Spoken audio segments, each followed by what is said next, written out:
Bakit nagbabago ang direksyon ng anino sa loob ng isang araw? Today, science says, Earth's rotation. Napapansin niyo ba na nagbabago ang posisyon ng shadows natin depende sa time of day? Let's experiment! Susubukan nating itrack ang pagbabago ng shadows gamit ang paper, clay, marker, at stick. Simulan na natin!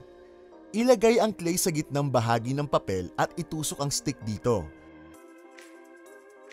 Siguraduhing tuwid ito. Pagkatapos ay ilagay natin ito sa area na nasisikatan ng araw. Mamarkahan natin ang papel para makita natin ang starting point ng shadow. Iiwan natin ito ng ilang oras para makita natin kung magbabago ang pwesto ng shadow ng stick.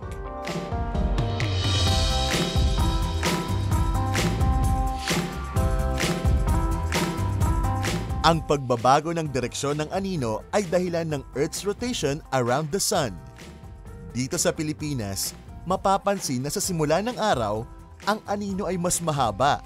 Sa oras ng tanghali, ito naman ay umikli dahil ang araw ay nasa tuktok o pinakamataas na bahagi. At kapag palubog na ito, ang shadows ay muling humahaba. Ang movement ng shadows ay isa ring indikasyon ng paglipas ng oras. Itong experiment natin ay maaaring maihalin tulad sa sundial na unang ginamit para itaya ang oras ilang daang taon na ang nakalilipas. Ang sundial ay maituturing na isa sa pinakaunang orasan kung saan ang shadow o anino ng isang stationary object katulad ng stick ay ginagamit para malaman ng oras sa isang araw. Ngayon, natutunan natin na may iba pang paraan para tansyahin ang oras.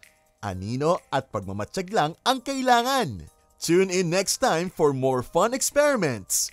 Because together, we learn about the sciences dito sa Science Says.